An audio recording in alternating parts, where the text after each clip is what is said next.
Tiada bimbang dan gentar bila ku berdoa. Hatiku pun bergetar bila ku berdoa. Bila ku berdoa,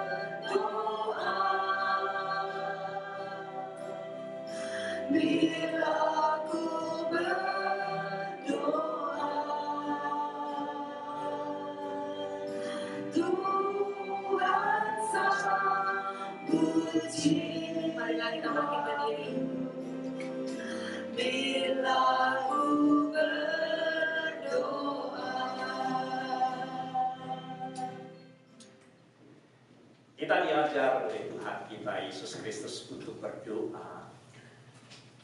Bagaimana baru saja kita mendoakannya, ya Bapak, datanglah kerajaanmu dan apa? Jadilah kehendakmu. Ya di bumi seperti di surga. Jadilah kehendakmu. Jadi inilah saudara panggilan kita sebagai gereja, sebagai anak-anak Tuhan, sebagai umat Allah, sebagai orang Kristen. Kalau kita memang sungguh-sungguh adalah orang-orang yang ada di dalam Tuhan, kita dipanggil untuk melakukan kehendak Allah. Ini dikasihkan Ibrani 13 ya, ayat yang ke-21. Coba perhatikan bagaimana Rasul Petrus dalam suratnya berkata demikian.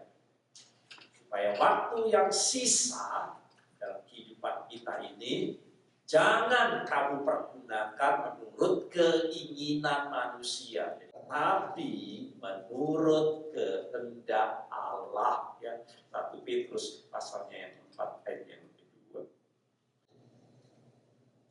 Dan Yesus berkata lebih lanjut, barang siapa melakukan kehendak Allah, maka dia itulah saudaraku laki-laki, dialah saudaraku perempuan, dialah ibuku. Artinya apa saudara? Dengan melakukan kehendak Allah adalah keluarga atau warga kerajaan surga. Bukan orang yang berseru kepada Tuhan itu akan masuk ke dalam kerajaan surga. Melainkan apa? Dia yang melakukan kehendak Bapakku yang di surga. Maka Rasul Yohanes, saudara, ada Rasul Yohanes di surat yang pertama, pasal 2:17 berkata demikian. Dunia ini sedang lenyap dengan keinginannya. Rupa-rupa keinginan. Ya.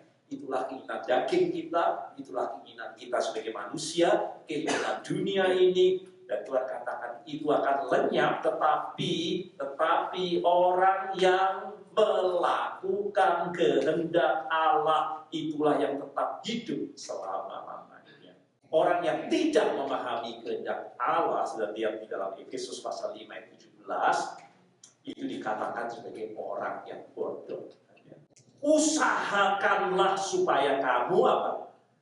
Mengerti ya kehendak Tuhan. Itu seperti contohnya, saudara, ada orang yang berdoa seperti, ya Tuhan, aku ini sedang bingung Tuhan. Manakah jalan yang harus kutempuh, ini atau itu ya Tuhan. Aku bingung ya Tuhan.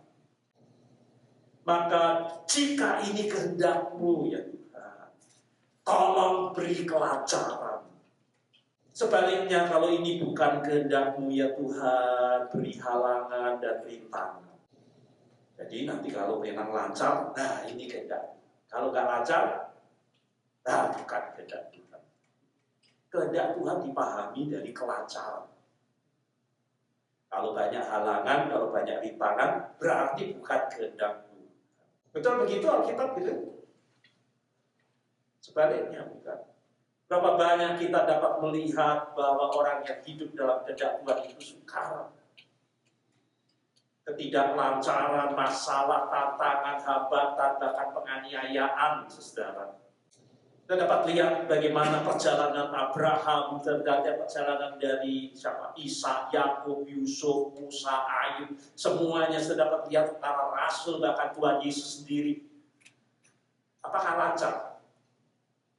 Lancar atau tidak lancar? Hambatan, rintangan, tantangan, penderitaan harus dilewati untuk menjalani kehendak Tuhan. Bagaimana kita dapat memahami kehendak Allah dengan sesungguhnya? Maka saya mau ajak hari ini, saudara ya, supaya tidak ada suatu jemaat GKI Sakuse yang masih bertanya dan berkumpul untuk bisa memahami kehendak Allah, dan banyak di antara kita yang sediakan waktu mungkin ya, karena Alkitab menyatakan tidak hanya satu jawaban untuk kita memahami kehendak Allah, dan saya akan coba seringkas mungkin menjelaskannya, saudara ya. Alkitab menyatakan sedikitnya ada tiga kehendak Allah yang harus kita pahami dengan baik. Kita mulai dari yang pertama, ini yang relatif lebih mudah untuk kita pahami. Dan memahami kehendak Tuhan tentu dari perintahnya, ya, dari hukumnya, dari titahnya, dari apa yang difirmankan secara jelas kepada kita. Kalau sudah tanya dari mana itu, kita bisa tahu dan memahaminya dari Taurat Tuhan, dari Alkitab kita ini, dari firman-Nya, dari hukum-hukumnya buat kita. Jangan membunuh, jelas buat kita. Jangan mencuri, jangan berzina, dan sebagainya, dan sebagainya. Allah juga memerintahkan kita, jangan berdendam, ampuni, jangan kita menghakimi, jangan kita ini sombong, jangan kita mengingini milik sesama kita, jangan kita iri hati, jangan kita khawatir, jangan kita takut, jangan kita ini malas. Berdoalah, hormati orang tuamu, kuduskan hari Sabat, dan seterusnya. Sebagaimana hari ini, sebagai contoh sederhana, kita lihat bagaimana Abraham. Kejadian 24 ayat 17 yang baru saja kita baca. Abraham nampak, nanti baca lagi, begitu yakin bahwa langkah-langkahnya dalam mencarikan istri buat Ishak itu sungguh-sungguh dalam kehendak Tuhan. Nah, bagaimana saudara kita dapat mengetahui? Bagaimana Abraham bisa memastikan bahwa Tuhan itu menghendaki Ishak untuk menikah? Ini kehendaknya Tuhan. Dan istri dari Ishak ini tidak boleh berasal dari Kanaan. Ini kehendak Tuhan. Ya, begitu yakin dan mantap. Yang kedua, Ishak tidak boleh kembali ke negeri asalnya Abraham. Tidak boleh. Ini kehendak Tuhan. Bagaimana Abraham bisa memastikan hal seperti ini? Dapat lihat di ayat 3, ayat 6. Bukankah Tuhan tidak pernah memerintahkan secara detail seperti itu? Tidak pernah Tuhan katakan seperti itu detail. Tidak. Tetapi bagaimana Abraham pastikan inilah kehendak Allah buat anaknya ini? Tuhan berjanji kepadanya, berfirman kepada Abraham, bahwa dia akan menjadi bangsa yang besar melalui keturunan Ishak. Karena itu Abraham tak ragu lagi, ini kehendak Allah. Ishak harus menikah. Ada lagi Ishak menikah, itu kehendaknya Tuhan. Lalu yang kedua, mengapa bisa yakin bahwa dia tidak boleh kawin dengan orang Kanaan? Ini kehendak Tuhan. Karena sebelumnya saya lihat Tuhan itu sudah berfirman kepada Abraham bahwa dia akan menghukum orang-orang Kanaan dengan segala dosanya. Maka sekarang Tuhan tahu dengan jelas bahwa Ishak tidak boleh beristrikan orang Kanaan.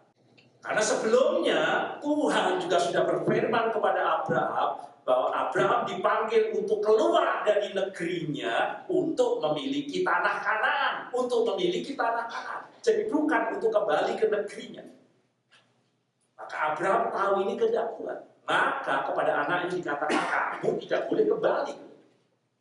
Karena Tuhan sudah berkata, kamu akan ke Kanaan.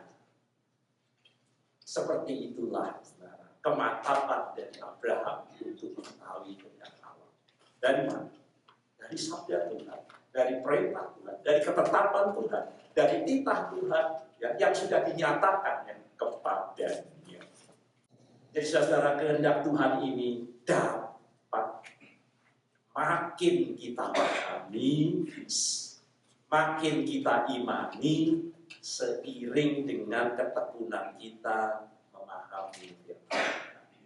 Kehendak Allah jenis ini, saudara, meskipun itu kehendak Allah dan Dia Maha Kuasa, tapi kehendaknya itu bisa terjadi, tapi juga bisa tidak terjadi.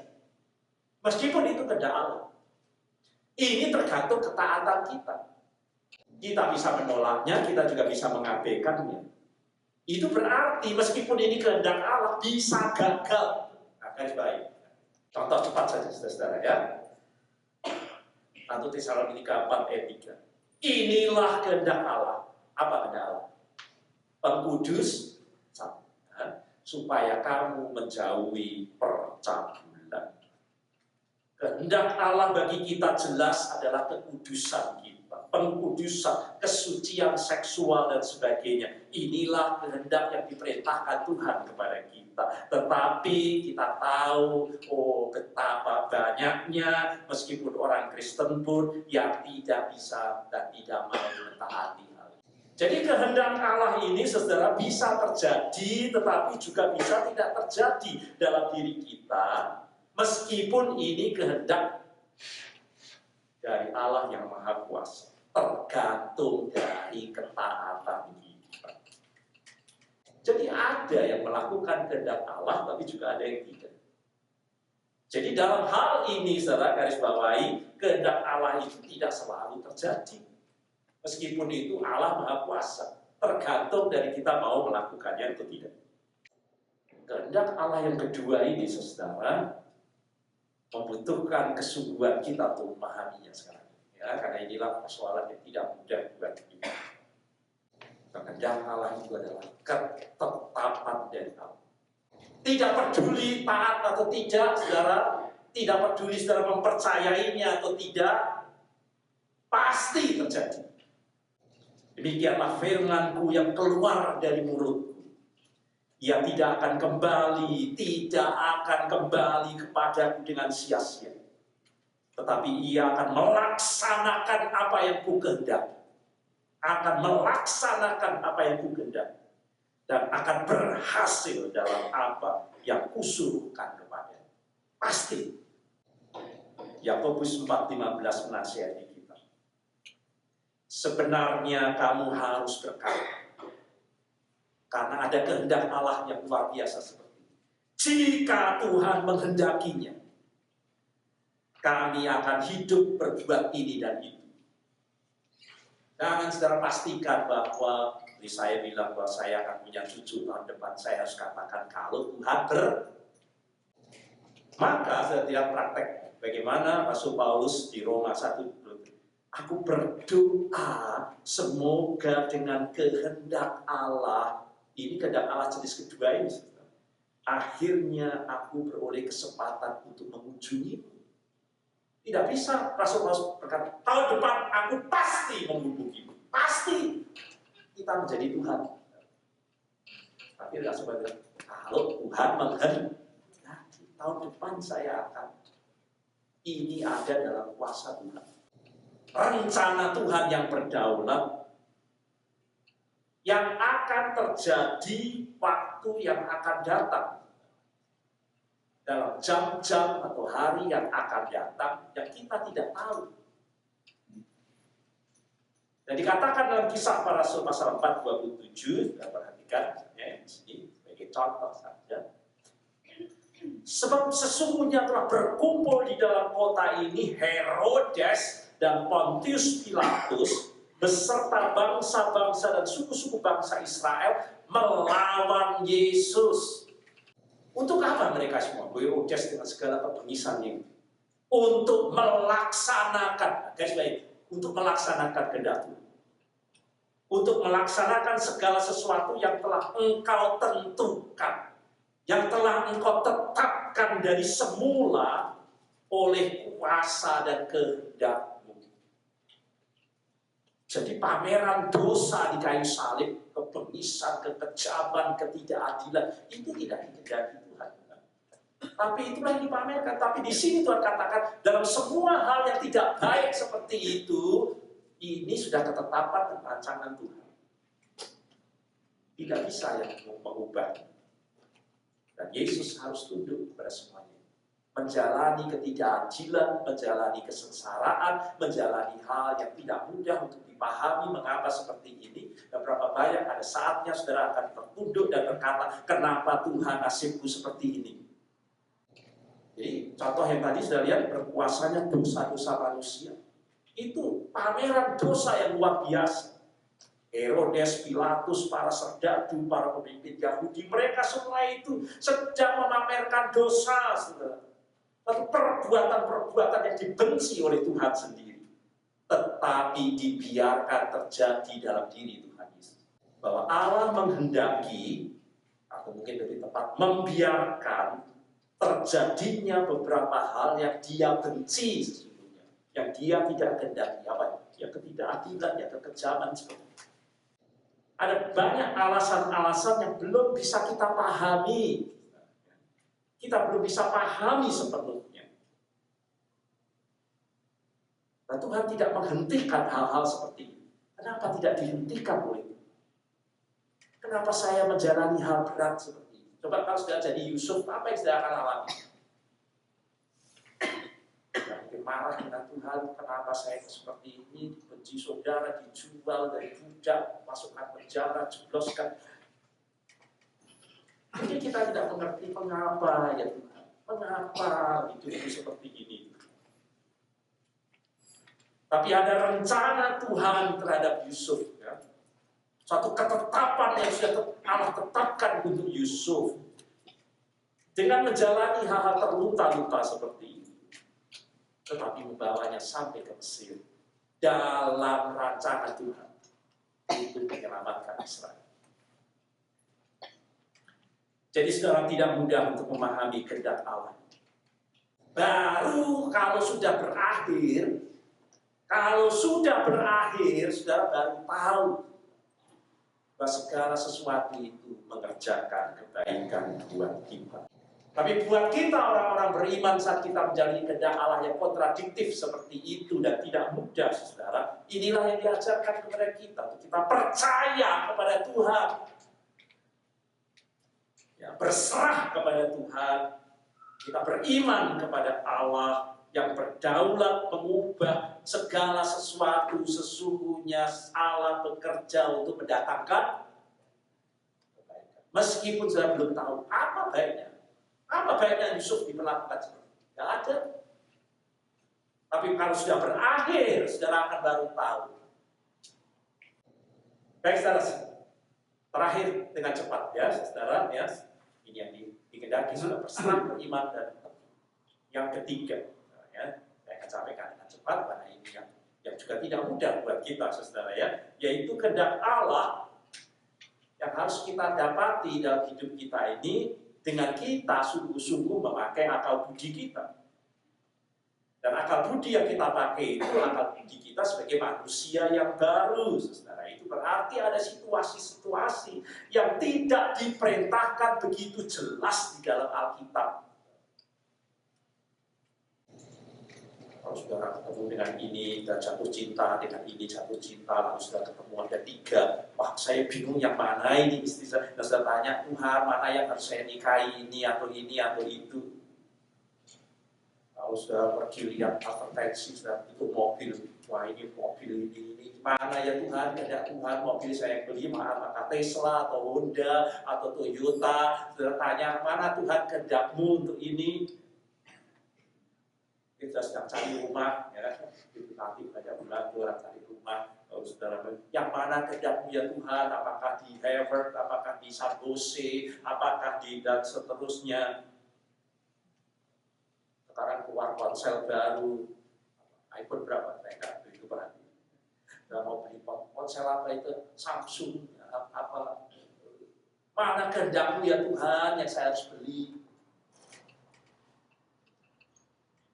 Apalagi kalau mau pilih jus masuk ke jamban jus, yang mana ya Tuhan kehendakmu? Apa yang ini atau yang itu? Jeruk apa yang sudah mau minum? Ada ribuan, mungkin jutaan saudara yang lainnya yang saudara harus buat dalam kehidupan. Bagaimana saudara menentukan? Ini kehendak Tuhan atau bukan? Saudara pilih jus yang ini atau tidak. Tidak bisa Tuhan cari di Alkitab, kan? Ini harus pakai diabetes atau enggak? Nah, itu tanya pertama, enggak? Ya, kalau sudah tanya di sini itu gulanya berapa gram dan sebagainya. Kalau saudara tahu semuanya dengan akal budi, saudara akan tahu kehendak Tuhan yang mana. Saudara pilih, saya pilih jus yang mana, saya pilih yang manis atau yang enggak. Ini harus pakai akal budi, nggak bisa tidak. Ya, maka Tuhan ajarkan kepada kita untuk hal-hal yang seperti itu. Janganlah kamu menjadi serupa dengan dunia ini. Ada Samsung keluar, wah sudah nggak ada gunanya, saya mau yang baru. Kalau saudara apa saja saudara harapkan, pokoknya saya punya Samsung. Tapi orang di Cina, cari orang untuk donor ginjalnya saudara untuk beli iPhone. Jangan serupa dengan dunia ini, tapi berubahlah oleh pembaruan budimu sehingga kamu dapat membedakan. Nah, ini susah. Saudara dapat membedakan manakah kehendak Allah. Ya. Apa yang baik, ini baik enggak? Saudara, enak ini makan. Saudara harus tanya ini. Kehendak Allah gimana saya ditentukan? Saya makan kehendak Tuhan atau enggak? Kita harus dapat membedakan mana kehendak Tuhan dari apa yang baik, ini baik atau tidak buat kesehatan saya, buat anak saya, buat keluarga saya, buat rumah tangga saya. Ini berkenan kepada Allah atau tidak, ini sempurna atau tidak, mana yang lebih sempurna, dan seterusnya, saudara. Berubahlah oleh apa? Pembaharuan budi. Jadi yang perlu adalah bahwa kita memiliki akal budi yang sudah diperbaharui oleh Tuhan. Yang dibentuk dan dikuasai oleh pengenalan akan Allah. Semakin saudara mengenal Allah, saudara mengenal kasih-Nya, dan mengenal kehendaknya, dan mengenal semua hal, maka dalam kita mengambil keputusan hal-hal seperti itu, akal budi kita ini akan menuntun kita. Semakin kita dirubah, makin serupa dengan Kristus.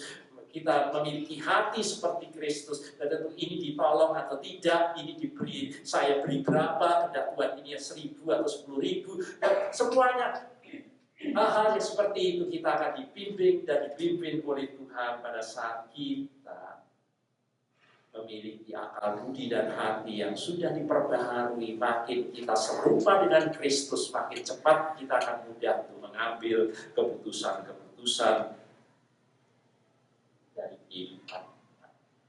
Saya berdoa bagaimana Tuhan mengajar kita untuk berdoa. Jadilah kehendak. Kiranya kita sebagai umat Tuhan terus mampu untuk memahami kehendak Tuhan, ya, dan melakukan kehendak Tuhan dalam kehidupan kita. Amin.